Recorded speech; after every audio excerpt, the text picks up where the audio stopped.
धरती का टेम्परेचर धीरे धीरे बढ़ रहा है। मौसम में भारी बदलाव आ रहा है। प्रदूषण बहुत तेजी से पूरी धरती पर फैल रहा है।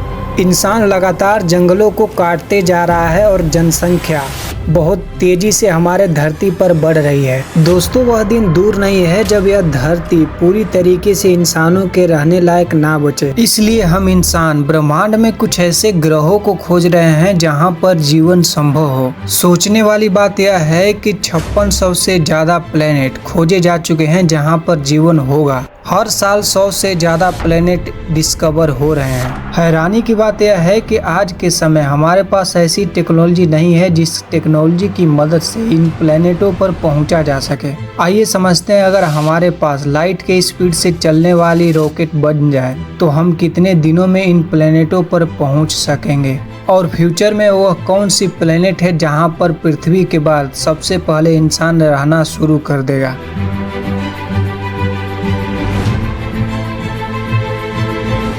दोस्तों, आइए समझते हैं सबसे पहले एक्सोप्लैनेट का मतलब क्या होता है। एक्सोप्लैनेट का मतलब होता है एक्स्ट्रा सोलर प्लैनेट, मतलब ऐसे ग्रह जो हमारे सोलर सिस्टम में ना हो बल्कि किसी और तारे के चक्कर लगा रहे हो। जैसे हमारी पृथ्वी सन के अराउंड चक्कर लगाती है, वैसे ही दोस्तों हमें पता है कि हमारा ब्रह्मांड बहुत ज्यादा बड़ा है जिसका अंत कहीं नहीं है। आपको जानकर हैरानी होगी कि ब्रह्मांड में 20,000 करोड़ से ज्यादा गैलेक्सीज हैं। उसमें से हमारा गैलेक्सी है मिल्की वे, जिसको आकाश गंगा के नाम से भी जाना जाता है।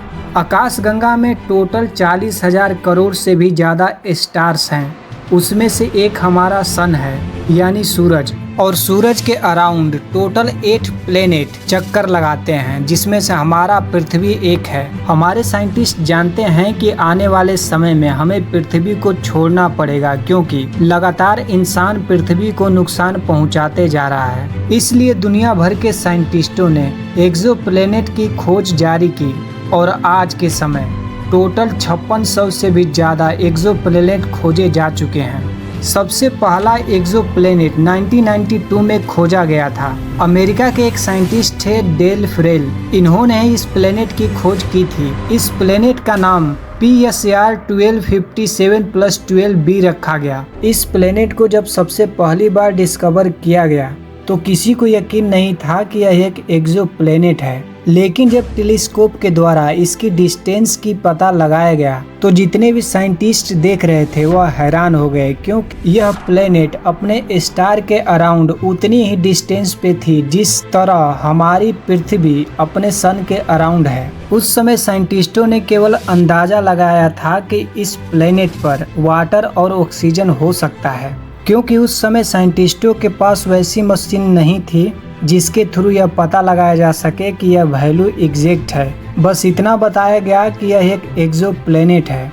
उस समय जब इस प्लेनेट की डिस्टेंस मापी गई हमारे अर्थ से, तो यह प्लेनेट 2300 लाइट ईयर दूर था हमारे पृथ्वी से, जो लगभग 9.46 ट्रिलियन किलोमीटर होता है। अब सबसे बड़ा सवाल यह है कि आखिर साइंटिस्टों को पता कैसे चला कि ब्रह्मांड में इतनी ज़्यादा दूर यह एक्सोप्लैनेट है या कुछ और। दोस्तों, एक्सोप्लैनेट का पता लगाना साइंटिस्टों के लिए एक बहुत सिंपल तरीका है। जब कोई प्लैनेट अपने स्टार के सामने से गुजरता है तो स्टार की रोशनी थोड़ी देर के लिए ब्लैंक हो जाती है, जिससे पता चलता है कि उस स्टार के रोशनी के बीच कोई न कोई चीज गुजरा है। टेलीस्कोप से उस स्टार को देखते वक्त अगर लाइट बार बार ब्लिंक हो रहा हो तो साइंटिस्टों को पता चल जाता है कि कोई न कोई एक्सोप्लैनेट उस स्टार के अराउंड चक्कर लगा रहा है। अगर कोई दूर बैठा एलियन हमारे सूरज के अराउंड देख रहा होगा तो उसे भी हमारी पृथ्वी एक एक्सोप्लैनेट की तरह दिखाई देती होगी।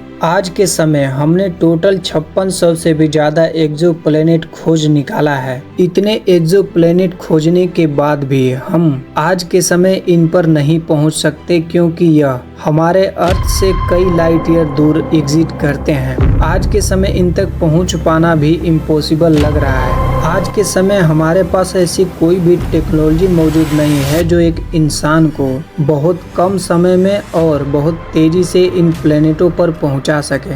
क्या आपने कभी सोचा है कि जो आज के समय हमारे पास रॉकेट या स्पेस क्राफ्ट हैं उनकी मदद से अगर हम इन एक्सोप्लैनेट पर जाने की कोशिश करें तो हम कितने दिनों में पहुंच जाएंगे। आइए इसको डिटेल में समझते हैं। दोस्तों, आज के समय हमारे पास जो सबसे तेज स्पेस में चलने वाला एयरक्राफ्ट या रॉकेट है उसका नाम है वोयेजर 1, जिसकी स्पीड 61,000 किलोमीटर प्रति घंटा है। अराउंड 17 किलोमीटर प्रति सेकेंड के स्पीड से वह स्पेस में चल सकता है। इस समय जो सबसे नजदीक एक्सोप्लैनेट है हमारे अर्थ से उसका नाम है प्रोक्सिमा सेंचुरी बी, जो केवल 4.24 लाइट ईयर दूर है हमारे अर्थ से। अगर हम इस एक्सोप्लैनेट पर वोयेजर 1 से आज चलना प्रारंभ करें तो इस स्पेस क्राफ्ट को प्रोक्सिमा सेंचुरी बी तक पहुंचने में पूरे 7400 साल लग जाएंगे। यानी एक इंसान को लगभग 7400 साल तक जीवित रहना पड़ेगा, तब जाकर के वह प्रोक्सिमा सेंचुरी बी तक पहुंच पाएगा। सोचिए, यह सबसे नजदीक एक्सोप्लैनेट था हमारे पृथ्वी से